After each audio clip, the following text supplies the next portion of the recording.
शेतकरी मित्रांनो, अखेर धाराशिव, लातूर आणि बीड जिल्ह्यातील शेतकऱ्यांसाठी एक दिलासादायक अपडेट आलेली आहे शेतकरी मित्रांनो.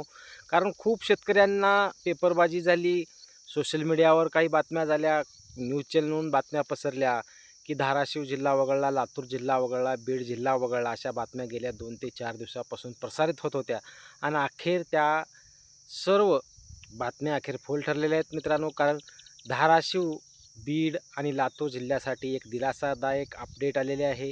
लोकप्रतिनिधीच्या माध्यमातूनच माहिती देण्यात आलेली आहे. कारण गेल्या 2 ते 3 दिवसापासून ही पसरलेल्या बातमीमुळं शेतकऱ्यामध्ये एक वेगळा संभ्रम निर्माण झाला होता. शेतकऱ्यामध्ये एक नाराजीचा सूर निर्माण झाला होता आणि अखेर त्याबाबत प्रशासनाकडून हालचालीला वेग आलेला आहे शेतकरी मित्रांनो. कालच आपण व्हिडिओ टाकलेला होता, की त्या पीक विमा धाराशिव जिल्हा कशामुळं वगळला, अशा बातम्या गेल्या 2 दिवसापासून पसरल्या जात होत्या.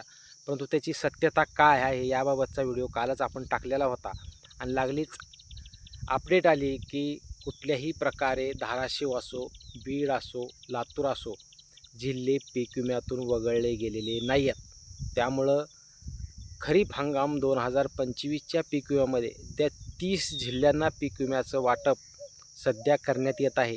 त्यामध्ये धाराशिव असो, लातूर असो, बीड असो, हे 2 ते 3 जिल्ह्याचा समावेश नव्हता.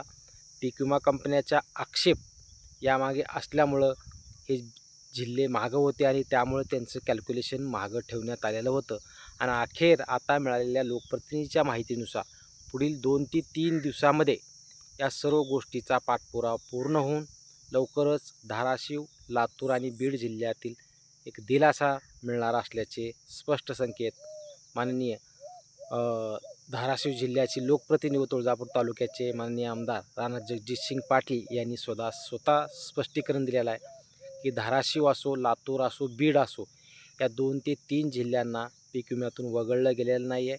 त्यांची कायदेशीर प्रक्रिया चालू आहे आणि ही कायदेशीर प्रक्रिया पुढील 2 ते 3 दिवसामध्ये संपेल आणि त्याबाबत आम्ही संपूर्ण पाठपुरावा केला आहे. त्यामुळे लवकरच पुढील 2 ते 3 दिवसामध्ये ऑर्डर येणार आहे, आदेश येणार आहे आणि त्याबाबत लागलीच पीक विम्याबाबत हालचालीला सुरुवात होणार आहे. त्यामुळं धाराशिव असो, लातूर असो, बीड असो, या जिल्ह्यातील शेतकऱ्यांना पुढील 2 ते 3 दिवसामध्ये एक दिलासादायक अपडेट येणार आहे आणि त्याही शेतकऱ्यांचं पीक विम्याचं कॅल्क्युलेशन होऊन त्याही शेतकऱ्यांना रक्कम दाखवली जाणार आहे. शेतकरी मित्रांनो, राज्यामध्ये कमीत कमी पाऊस झालेल्या जिल्ह्यांना सध्या पीक विम्याचं वाटप चालू आहे. मग कमीत कमी पाऊस झालेल्या शेतकऱ्यांना कॅल्क्युलेशन दाखवून रक्कम दाखवली जात आहे व ती रक्कम त्यांच्या खात्यावर टाकली जात आहे.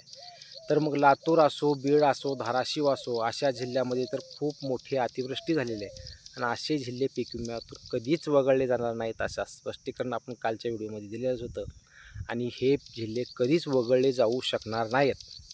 मी कालही सांगितलेलं होतं, की 3-4 दिवस लेट होईल, परंतु पीक विमा निश्चित मिळणार आहे आणि त्याबाबत मुख्यत्वे करून लोकप्रतिनिधीकडून ही अपडेट आलेली आहे, की पुढील 2 ते 3 दिवसात या पीक विम्याचा प्रश्न सुटणार आहे, हा पेच सुटणार आहे व शेतकऱ्यांना पीक विम्याबाबत चांगली अपडेट येऊन लवकरच पीक विम्याच्या वाटपाला व कॅल्क्युलेशनला सुरुवात होणार असल्याचे अपडेट आहे. त्यामुळं पीक विम्याबाबत कोणाचे काय अपडेट असेल तर चॅनलला सबस्क्राईब करा. जास्तीत जास्त शेतकरी आपण व्हिडिओ शेअर करा. व्हिडिओ आवडल्यास लाईक करायला विसरू नका. धन्यवाद.